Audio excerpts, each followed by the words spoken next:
Neemias capítulo 1, versículo 1. Glória a Deus. As palavras de Neemias, filho de Acalias, no mês de Quisleu, no ano 20, estando eu na cidade de Suzã, veio Anani, um dos meus irmãos, com alguns de Judá. Então lhes perguntei pelos judeus que escaparam e que não foram levados para o exílio acerca de Jerusalém. Disseram-me: os restantes que não foram levados para o exílio e se acham lá na província estão em grande miséria e desprezo. Os muros de Jerusalém estão derribados e as suas portas queimadas. Tendo eu ouvido estas palavras, assentei-me e chorei e lamentei por alguns dias. E estive jejuando e orando perante o Deus dos céus. Obrigado, Pai. Obrigado, Deus dos céus, porque Tu estás aqui conosco nessa noite. Tua glória, o Teu Espírito, a Tua presença, a Tua paz. E que através dessa palavra nessa noite o Senhor venha nos restaurar, porque é tempo de restauração, Senhor. É tempo de restauração. Vem restaurar a Tua igreja nesses últimos dias. Vem restaurar a Tua noiva, que Te espera ardentemente, Senhor. Maranata, a hora vem, Senhor Jesus. Mas restaura-nos, Senhor. Que nessa noite cada alma que aqui está seja restaurada, através da palavra, através da ministração, em o nome de Jesus. Amém. Você pode se sentar, querido.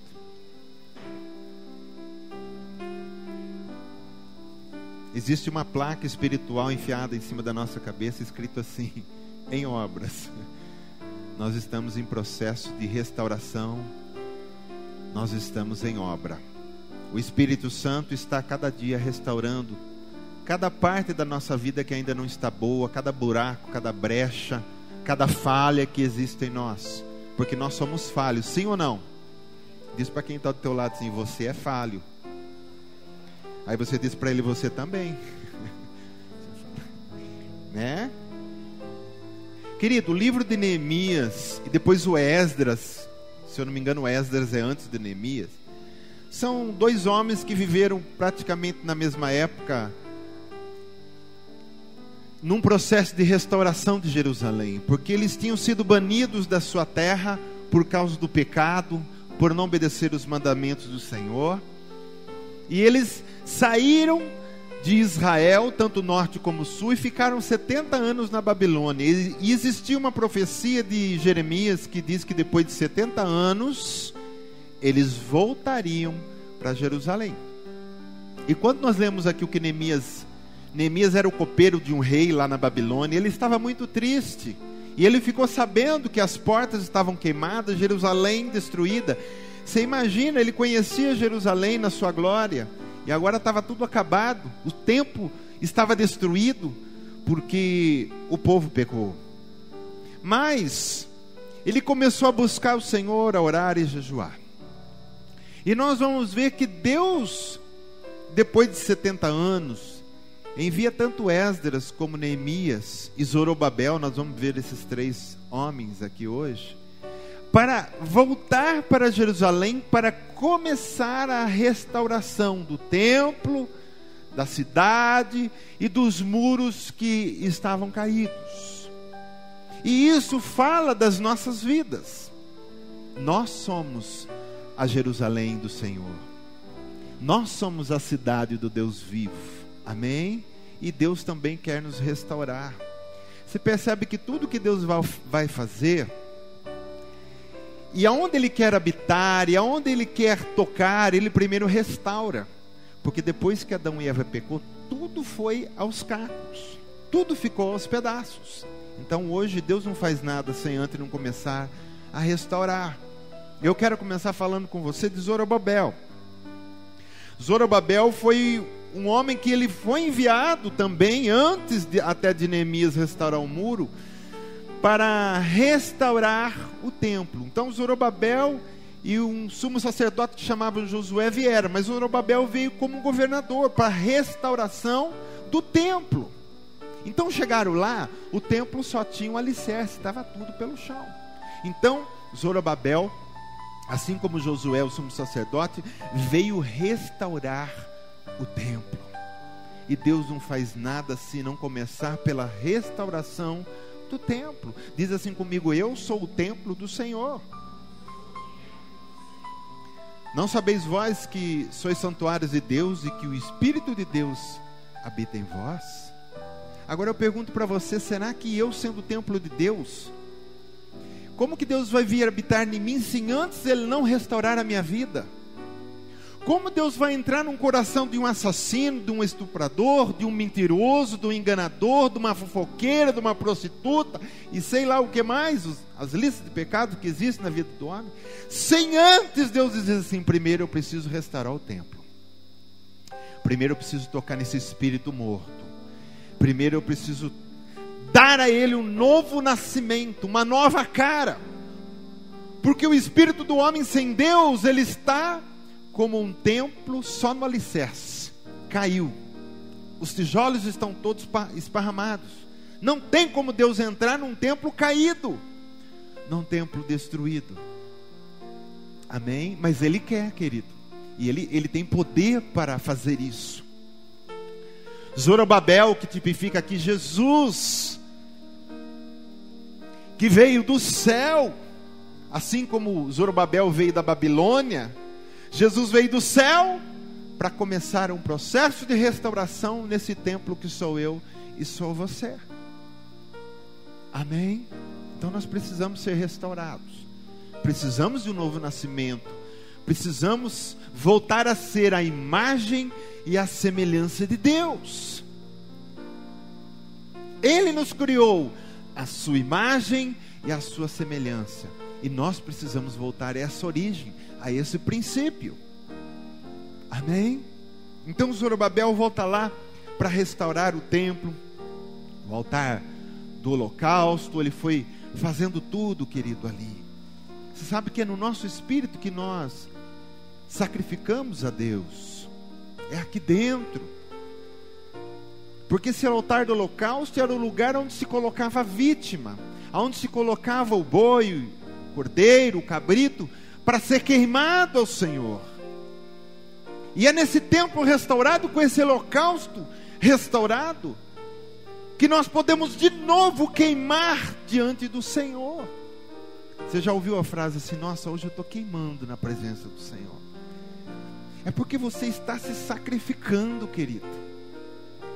O seu templo foi restaurado, o seu holocausto está ali, você pode se queimar na presença do Senhor, no fogo do Espírito, com adoração, louvor, palavras que o engrandeçam, gemidos e choros que o engrandeçam. Isso sobe na presença do Senhor e Ele se alegra, e Ele faz assim: que cheiro gostoso dessa igreja, que adoração desse meu filho, dessa minha filha.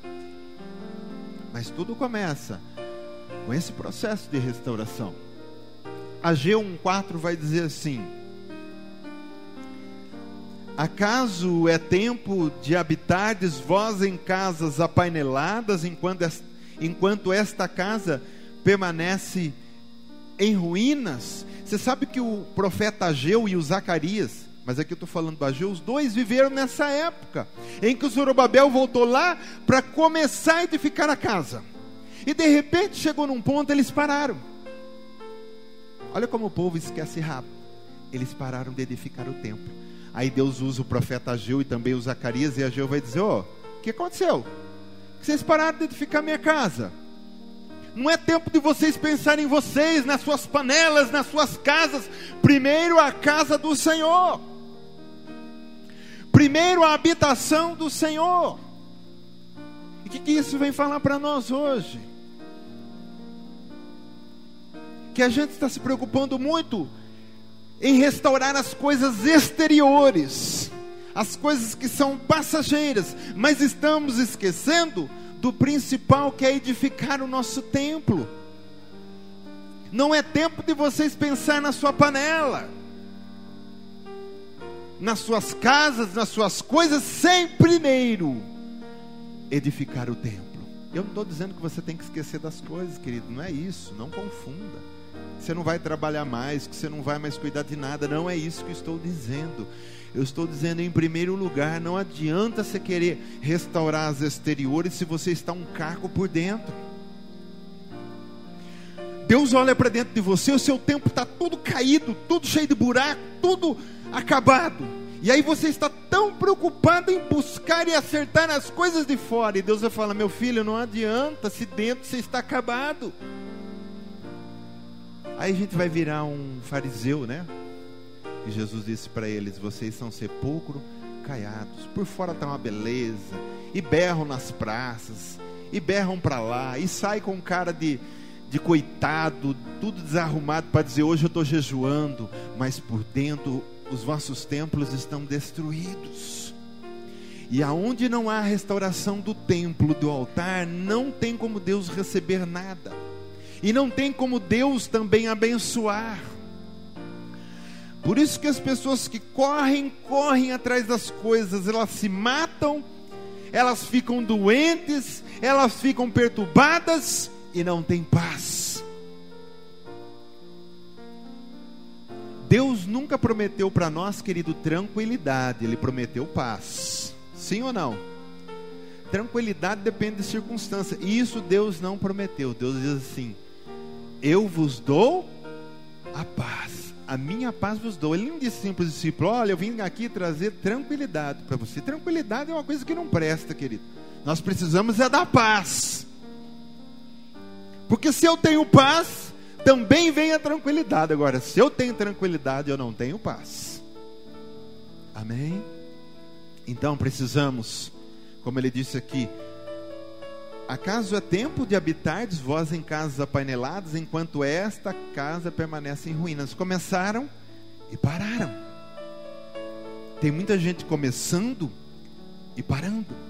Tem muita gente que chegou e começou, e está erguendo, e está buscando, e está orando, está jejuando, e está erguendo. De repente chega o momento da vida, ele quer parar. E Deus não nos tem chamado, querido, não nos tem chamado para parar. Ele tem nos chamado para começar e ir até o fim. Combati o bom combate. Eu sempre esqueço. Terminei a carreira, a corrida, e guardei a minha fé. Não adianta você combater o bom combate, guardar a fé, mas não terminar a carreira. Ou às vezes não guarda a fé, só começou o bom combate. Querido, não vai adiantar nada. Então nós temos que entrar nesse processo de restauração.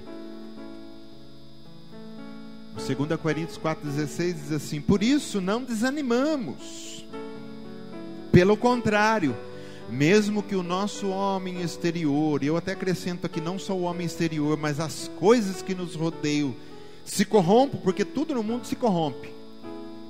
Aqui corrompe vem de corrupção, corrupção lembra de apodrecimento, de envelhecimento.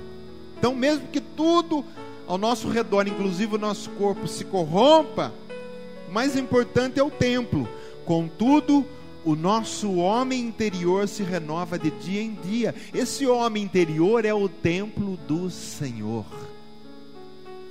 Deus, ele está em dois lugares agora. Ele está assentado no trono nos céus dos céus e ao mesmo tempo assentado no templo. Templo não feito por mão de homens, mas aquele que foi feito pelas mãos de Deus. Amém? Necessário vos é nascer de novo, senão você não pode ver o reino de Deus, e também você não pode entrar no reino de Deus. Então esse nascer de novo é abrir o coração e deixar o Espírito Santo edificar o que está caído dentro de nós, porque é uma beleza, querido, ninguém vê o que está caído dentro de nós. Se imagine se todo mundo olhasse um para o outro e visse o caco que estava aí dentro, a gente ficaria assustado, mas está assim, a gente precisa buscar a restauração. Amém? Que tem muita gente bonitinha no culto, de terno, perfumadinho, dando glória a Deus e bênção, tem que ser assim mesmo. Mas tem muitos desses que se a gente pudesse olhar dentro e falar, nossa, por fora está bonito, mas por dentro está um negócio tão destruído. E Deus não habita na destruição, Deus não habita naquilo que está caído. É por isso que, como ele exige um templo, ele mesmo enviou o seu filho Zorobabel, Jesus, para edificar, para conquistar para nós o direito de ter um templo edificado onde Deus vai habitar para sempre. Amém? Então primeiro nós vemos Zorobabel vindo restaurar o templo. Isso tudo depois de 70 anos de cativeiro. Aí vamos falar de Neemias. Neemias veio um pouco mais tarde. E Neemias veio para quê? Ele não veio para restaurar o templo. Ele veio para restaurar o quê? Os muros. Ele estava lá também na presença do rei. E ele estava triste. E o rei disse: por que você está triste? Ele diz assim: como eu posso estar alegre? Como eu posso estar feliz se a cidade do meu Deus está destruída? E aí o rei liberou ele para vir. Mas isso já, Zorobabel já tinha vindo antes para restaurar o templo. E aí ele vem para restaurar as muralhas. Naquela época, querido, cidade sem muralha era cidade pedindo para ser assaltada, pedindo para ser derrotada, pedindo para ser levada cativa. E Jerusalém tinha uma muralha muito poderosa, muito alta, e aquilo foi tudo destruído. E agora ele disse assim: não, eu preciso voltar também. Não é só o templo que precisa ser restaurado. Zorobabel foi lá com Josué, o sumo sacerdote, amém. Mas precisamos também restaurar as muralhas. A muralha é aquilo que rodeia a cidade. Templo fala daquilo que é mais íntimo, nosso espírito. Muralha fala da nossa alma. Onde estão as nossas emoções, a nossa vontade, o nosso intelecto, a nossa razão? Onde nós decidimos, onde nós sentimos. E você sabe, quando a gente vem para Deus, Deus restaura o nosso templo, amém, o nosso espírito. Mas a nossa alma, às vezes ainda está cheia de brechas, mesmo sendo salvo. Então a gente precisa também buscar a cura da alma. Precisamos pedir para o Espírito Santo vir com o seu óleo e ir passando nas feridas da nossa alma e cicatrizando elas. Nós não podemos ficar, querido, uma vida inteira cheia de feridas. E esse, acho que acredito eu, que seja o ponto mais difícil. Porque não é uma brecha, são muitas brechas que a gente veio adquirindo por toda a vida, e de repente a gente se converte. E quando a gente se converte, os buracos da alma, eles não foram fechados. E aí nós precisamos buscar na palavra, buscar na oração, para que essas brechas vão sendo fechadas. Então tem muitas pessoas que vêm com traumas. E eu digo para você, trauma tem que fazer parte do Filho de Deus depois de convertido? Sim ou não? Não. Você não pode ser uma pessoa traumatizada e dizer: oh, aleluia, eu sou salvo em Jesus, mas está cheio de traumas, de coisas que te aconteceram e feriram a tua alma, e abriram um buraco, e o diabo está feliz com aquele buraco aberto, com aquele trauma. Mas Jesus disse assim: não, meu filho, eu morri na cruz também para fechar esse buraco, para tirar esse trauma de você. Você não pode ser meu filho e ser um filho traumatizado. Quem são traumatizados são os filhos do diabo, mas nós, filhos de Deus, temos que buscar essa cura, os traumas. Às vezes acontece coisas no nosso passado que hoje no nosso presente com Cristo a gente assusta, dá fobia, nós precisamos pedir cura. Amém? Tudo já foi conquistado, eu tenho que tomar posse agora. Amém? Eu tenho que tomar posse. Eu tenho que tomar posse. Então esses traumas, a muralha fala da nossa alma, querido. Fala da nossa alma, os nossos medos. Quantas pessoas que se convertem e continuam com muitos medos? Medo do amanhã, medo de morrer. Quantas pessoas já vi? Quem não tem Jesus, a maioria delas, se você perguntar: você tem medo de morrer? Elas morrem de medo de morrer. Ai, e se eu morrer? Ai, dá fobia, dá um acelera, medo. Jesus disse: eu não tenho dado a vocês espírito de covardia, mas de poder. Então quando eu sei disso e tomo posse disso, o medo vai embora. Quando eu começo a receber, porque o amor de Deus vem na minha alma também, vem no meu espírito. Quando eu recebo o amor de Deus, e lá na na epístola de João vai falar que o amor, ele lança fora todo medo, todo. Eu tenho medo de ficar pobre. Mas não estou falando medinho, estou falando de coisa profunda. Isso são brechas. E aonde tem aquele buraco daquele medo, o diabo entra e sai ainda na vida da pessoa. Não que a pessoa é possessa depois de convertida. Não é isso que eu estou querendo dizer. Mas naquele buraco, ele entra num cativeiro de alma. Ele não está no seu corpo, mas ele está tocando numa parte do seu sentimento ali. Ainda ele fica lançando flechas. Flechas de medo, flechas de dúvida, flecha de desespero. Querido, enquanto não fechar, essa muralha vai continuar recebendo flechada. E a gente tem que buscar isso no Senhor. Amém? Impaciência. Tudo isso aí está a nível de alma. Irritação. São tudo brechas que vão vindo. Falta de perdão é uma brecha tão grande. Tem pessoas que se convertem e ela esquece que é uma nova criatura. Por isso que é a palavra que vai ajudando a pessoa, né, a enxergar quem ela é. A palavra mostra para ela quem ela é em Cristo agora. E às vezes você fala assim: e o seu pai, tal. Ixi, meu pai, nem me fala do meu pai. Eu nunca mais perdoo meu pai, porque meu pai batia na minha mãe, porque meu pai não sei o quê, porque meu pai...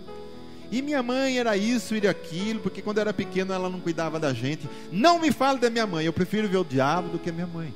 Querido, isso é um arrombo. E o diabo gosta dessas feridas. A mosca, ela gosta da ferida, sim ou não? Ela gosta. Ela senta na ferida, ela bota na ferida. Então nós precisamos fechar todas as brechas.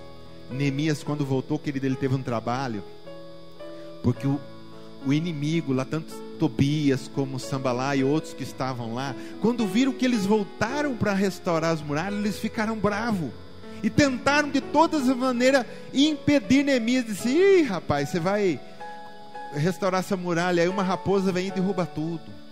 Ih, para com isso, ih, porque não sei o que. E Neemias disse assim: eu não posso parar, eu tenho que ir até o fim. E ele trouxe o povo ali, o povo ficava trabalhando com uma mão, com uma espada na outra, uns com trombeta, que se viesse o inimigo naquela brecha, no lugar onde estava, ele tocava, eles iam lá ajudar, mas eles estavam ali. Olha como foi difícil. E nessas horas que você vai curar, que você vai buscar a cura da sua alma, o inimigo vai falar para você: ih, rapaz, que perdoar o que? Aquilo que seu pai fez não tem perdão, não perdoa não. E você diz: não, eu estou em processo de restauração, eu vou fechar essa brecha sim. Deus me perdoou, quem sou eu para não perdoar?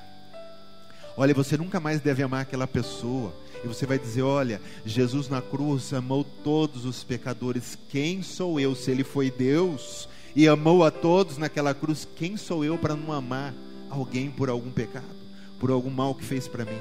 Então essas coisas vão curando a nossa alma. Mas é quando a gente toma uma posição como Neemias: eu vou fechar todas as brechas. Eu vou me levantar, e demore o tempo que demorar, mas eu vou curar essas feridas. Glória a Deus. Você vai ver que Neemias, ali no livro, num pedaço lá, ele se arrepende e confessa os pecados. Isso também fecha as brechas.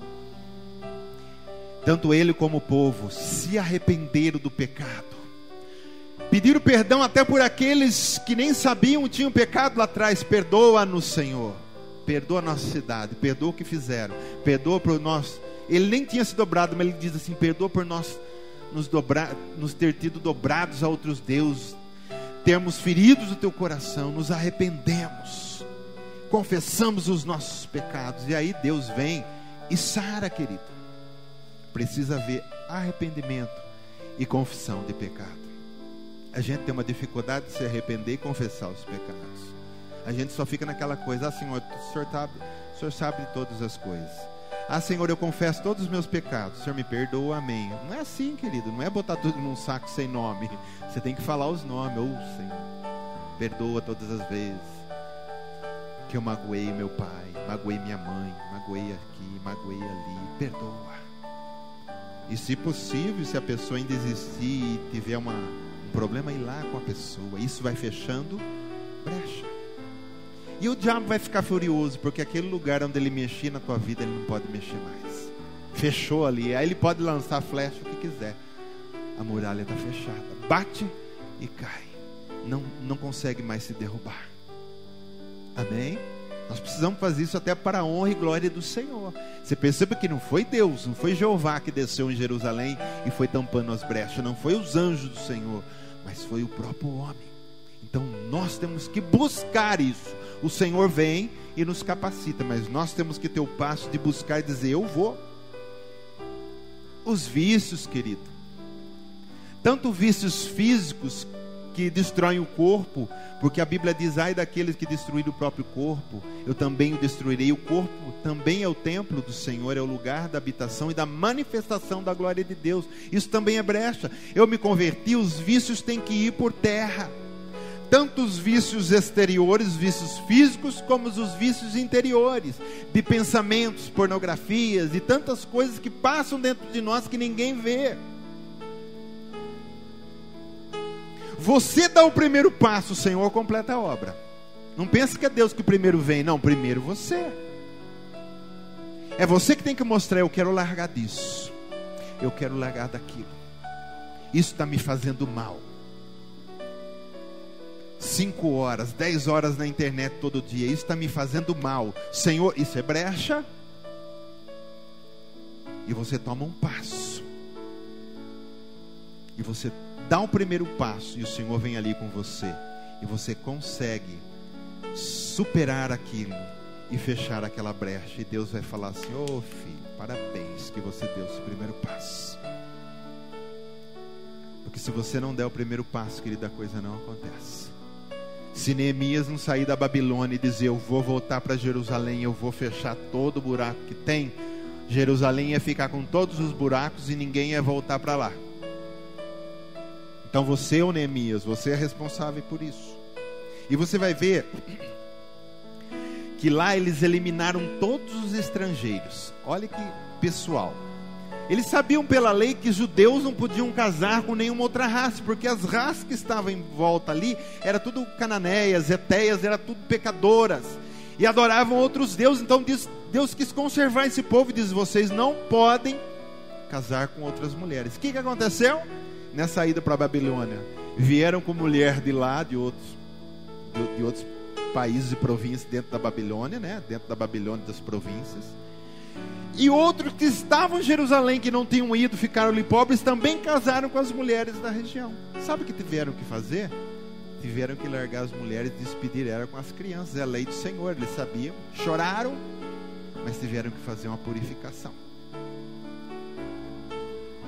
Não pode, querido, misturar nós com o mundo, não há misturança. Quer fechar as brechas? É só você e o Senhor. Não pode ter você, Jesus e o mundo. Isso não funciona. Amém? Tiveram que despedir todo estrangeiro. E Paulo vai falar assim: não deis lugar ao diabo, expulsa tudo que é estranho dentro de você. Você não pode ser um prostituto, uma prostituta espiritual. Você tem que estar em aliança e um só espírito só com Deus. Está entendendo, querido?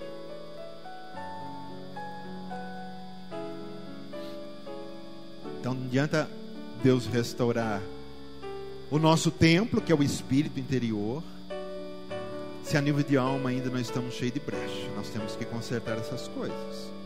O inimigo, a obra do espírito,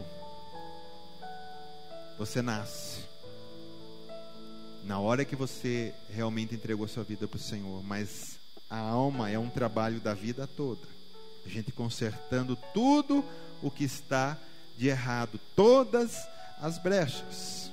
Amém? Se a gente não fizer isso, o inimigo entra e destrói a nossa cidade e destrói o nosso templo. Estava num aí, né? Não. Eu quero ler uma passagem que não está aí, mas está aqui.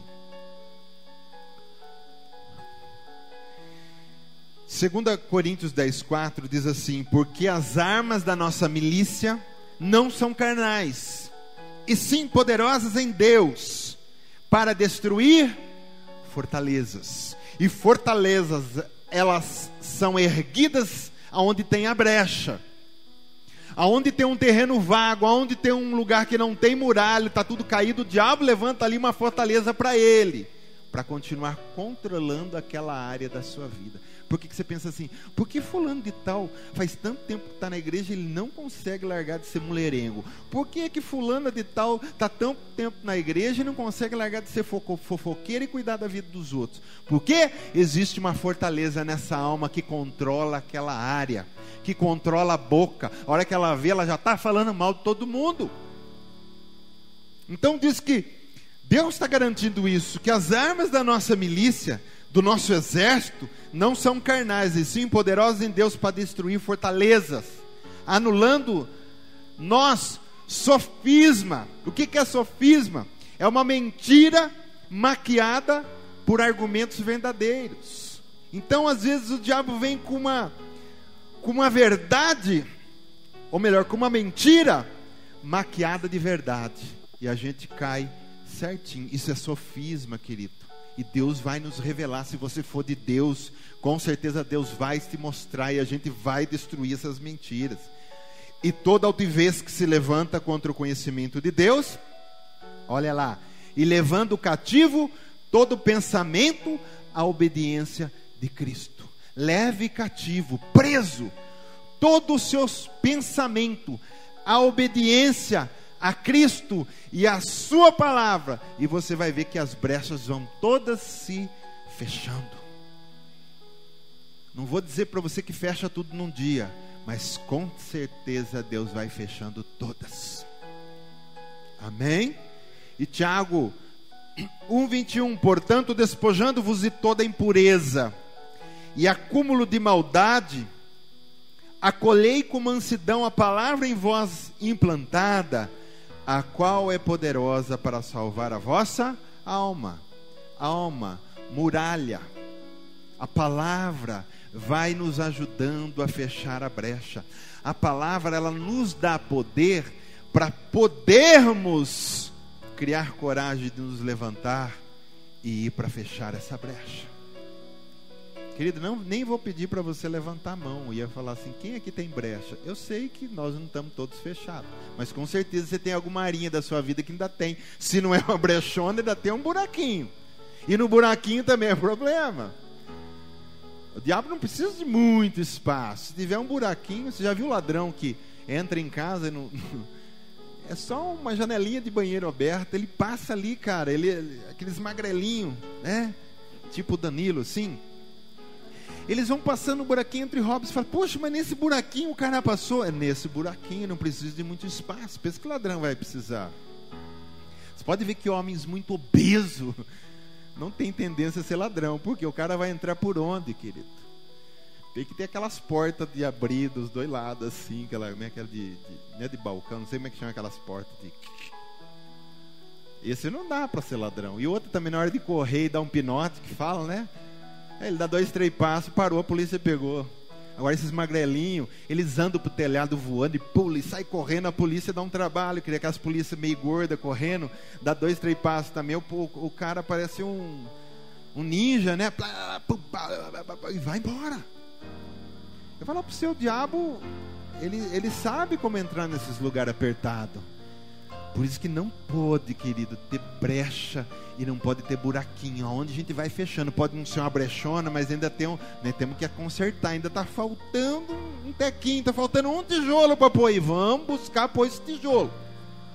Porque se a gente ficar demorando, o bicho entra nesse buraquinho e vai acabar destruindo tudo de novo, aquilo que estava começando. Amém? Então nós vemos esse trabalho de Neemias, de vir restaurar a muralha. Amém, ele restaurou. Isso fala da nossa alma. Vamos buscar, querido, perder os nossos medos, traumas, vamos perdoar, vamos buscar fechar todas as brechas que tem aí. Amém? Às vezes são brechas que você sabe de quem que a gente herda? do papai, da mamãe, do vovô, da vovó. E alguém vai falar assim: olha, ele é igualzinho o vô dele. O vô gostava de fazer um negócio errado, enganar as pessoas. Vamos dar um exemplo. Aí o neto faz igualzinho. Por quê? Herdou. Vem, é genético às vezes, querido. Já vem na pessoa. Mas você fala: não, eu estou aqui para redimir a minha família, para redimir todo o erro que fizeram lá. Eu, como Neemias, vou pedir perdão por toda a ignorância dos meus antepassados. E eu quero quebrar aqui toda a maldição, todo buraco, tudo aquilo que veio. Eu não quero ser igual ao meu avô, eu quero ser igual a Cristo. Eu não quero ser igual ao meu pai, eu quero ser igual a Cristo. Amém? E a gente vai parar com isso, vai parar em nós. Porque o diabo vinha fazendo festa, às vezes 5, 10 gerações, uma festa na família, acabando. É mulher, é prostituição, é divórcio, é bebida, é vício. Chegou em você, Cristo entrou, você diz: epa, parou aqui. Diabo parou aqui. A partir de agora eu vou buscar a restauração. E de mim para frente todos vão nascer com as muralhas fechadas. Filhos, netos abençoados, criados na palavra, sem brecha nenhuma. Por isso que Moisés e Josué também, depois, quando conquistou a terra, dizia assim: inculca no teu filho a palavra, de dia, de noite, andando pela estrada, fala da palavra. Porque a palavra, ela enche a tua mente. E quando o diabo vem lançar uma seta, você tem uma palavra para se proteger, um escudo para dizer: não, isso não é de Deus. Amém? Agora, se a gente está vazio de palavra, querido, vai se defender que jeito? Que escudo nós vamos ter? Porque isso aqui é escudo da fé. Quando Paulo fala assim: embraçai o escudo da fé, é a palavra. Se você não tem palavra, você não tem escudo. Aí acontece alguma coisa na tua vida, alguma notícia ruim, algum período ali tal, e o diabo lança uma flechona: cara, você vai se lascar. Isso aí vai acontecer assim, assim, assado. Ele até fala como vai acontecer. Se você tem uma palavra, você se levanta e fala: diabo sujo, sou filho de Deus, ele está comigo, ele não sei o que. Você vai tendo palavras para falar para ele. É uma guerra espiritual, querido. Ele fala na tua mente, você fala de volta no mundo espiritual contra ele. E a palavra fere ele, porque diz lá em Efésios 6 também, que a espada do Espírito é a palavra. Ela fere. Então ele vai mandar flechada, não vai pegar porque você tem um escudo, mas você vai voltar com uma espada para ele e vai feri-lo. Em nome de Jesus. Então nós precisamos parar de ser tchuc-tchuc, aqueles filhinhos de Deus dodói, cheio de feridinha. Ai, porque não olhou, ai, porque não sei o que, porque papá, sabe, cheio de frescura, querido. A gente precisa ser macho. Desculpe as mulheres aí, mas nós precisamos ser macho. Esse cara que aguenta. Quando eu digo macho, eu não estou falando de sexo, estou falando de ser robusto espiritualmente, aguentar o tranco. Olhou, deixa que olha, continua amando do mesmo jeito. Ai, não sei quem. Cara, mas dá um trabalho, eu não quero nem ficar perto. Não, querido, Jesus amou os que dão trabalho e os que não dão. E a gente não tem o direito de dizer assim: eu vou gerar só filho bonitinho. Não, você vai ter que gerar os feios também. Você vai ter que aguentar os feinhos, os que dão trabalhinho. E a gente tem que, nós que somos mais crescidos, temos que amá-los da mesma maneira. Amém? Largar de ser tchuc-tchuc. Toda muralha fechada. Uma alma, sabe, bonita, uma alma na palavra, uma alma robusta, uma alma firme. Não, uma hora está assim, outra hora está assado. Hoje está triste, sai do culto, amanhã já está tudo de ponta cabeça chorando. Mas que tipo de alma é essa? Está fechada as brechas ou não está? Aí vem para o culto, ai que coisa gostosa, sua alma fica uma delícia. Mas você volta para casa com os buracos. Aí amanhã você não está no culto e os buracos estão lá. O diabo diz: pois é, agora eu vou voltar a atacá-la. Aí você cai tudo de novo. Então não pode ser assim, a gente tem que ser constante. Amém? Vamos continuar a encerrar aqui com o Esdras. Esdras também era um sacerdote. E muito mais do que sacerdote, ele era um escriba. O que era o escriba? O escriba era aquele que compilava a palavra de Deus. Então o escriba tinha que ser um cara muito dedicado. Então quando ele ia escrevendo a palavra de Deus, ele ia copiando do original. Ele não podia errar uma vírgula. Vamos supor que ele estivesse escrevendo o livro de Isaías e chegasse na metade, ele errou uma letra. Sabe o que ele tinha que fazer? Começar do zero de novo. O escriba era terrível. E outra, naquela época não tinha separação das palavras, sabia? Escrevia tudo junto, sem separação, sem vírgula, sem nada. Você imagina você ler um texto assim na sua Bíblia, tudo junto, sem separação. Tem que escrever. Ele era um escriba. E para que ele veio então? Ele veio, querido, para restaurar o culto. Tinha o templo, tinha a restauração dos muros, mas faltava restaurar o culto. O que adianta o templo, o que adianta os muros da cidade, se não tem culto a Deus? Tem que haver culto a Deus, e Deus estava esperando esse culto, e Esdras veio lá para fazer esse culto. Então ele restaurou o culto, ele trouxe a restauração do culto. Então após o templo erguido, ele restaura o culto. O que ele começa? Lendo a palavra. Diz que desde manhã até o meio-dia ele ficou lendo a palavra, e todo mundo de pé.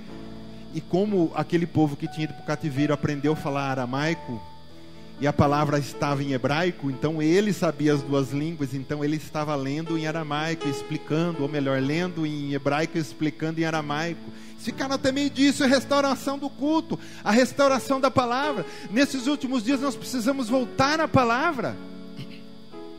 As pessoas estão indo atrás de tanta abobrinha, que está tão estampado aqui na palavra que está errado, mas porque não conhece a palavra.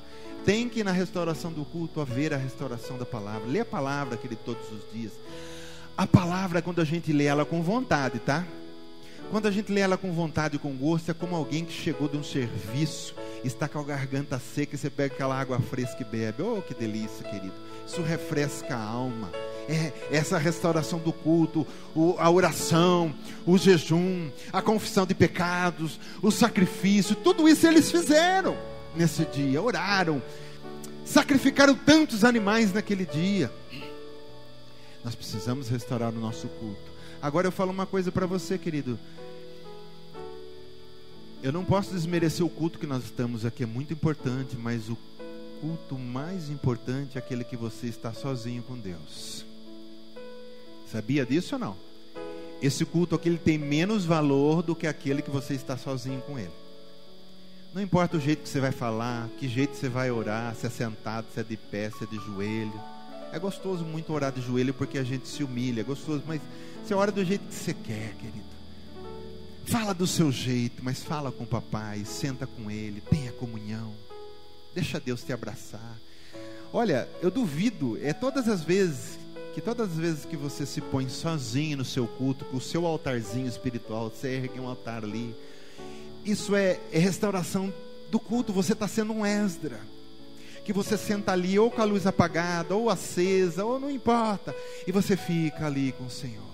Um pouco você ama Ele, um pouco você fica quieto e deixa Ele te amar. Aí de repente dá vontade de você abrir a palavra e dar uma leitura, ler. Não tem, sabe, é um culto bem gostoso. Esse é o melhor culto, e esse culto tem mais valor do que esse que nós estamos. Esse aqui é muito importante para você aprender. Restaura o seu culto particular, querido, a Deus. Quanto tempo Deus tem saudade de te ouvir falando com Ele lá? Quanto tempo Deus está tendo saudade daqueles momentos que você falava e chorava com Ele, e amava Ele, e sorria com Ele também. Deus tem saudade desses tempos, viu? Vamos voltar às origens. A oração simples, sem frescura, querido. Senta lá e fala com Deus do seu jeito. Fala com o coração. Amém? Isso cria laço entre você e Deus. E com certeza o seu culto será restaurado. Glória a Deus. Quero terminar falando também, antes de nós lermos Romanos 12. Elias subiu no monte. 3 anos não chovia. E ele vai lá para desafiar 850 profetas de Baal.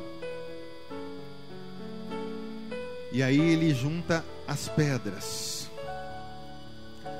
A pedra fala da igreja unida também. Restauração de culto também é a igreja unida. Mas também fala de nós, pedras vivas. Precisa ter pessoas.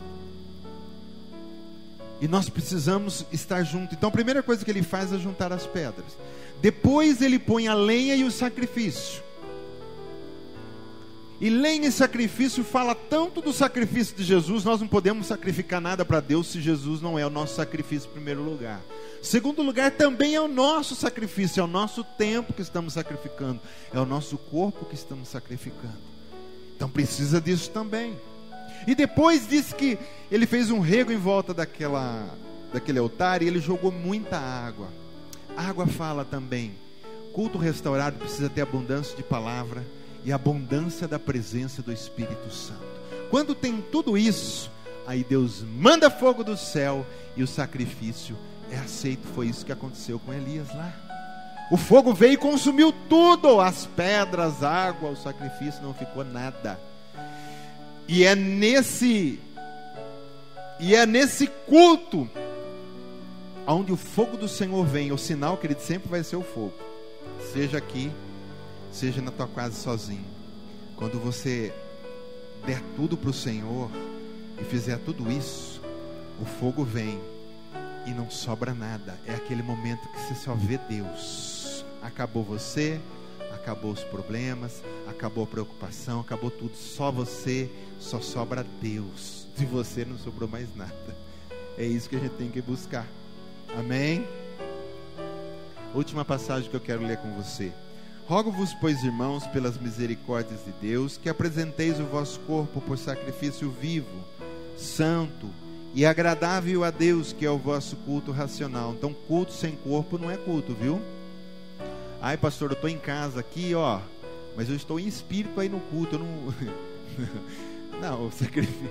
culto, você tem que estar com o corpo, né?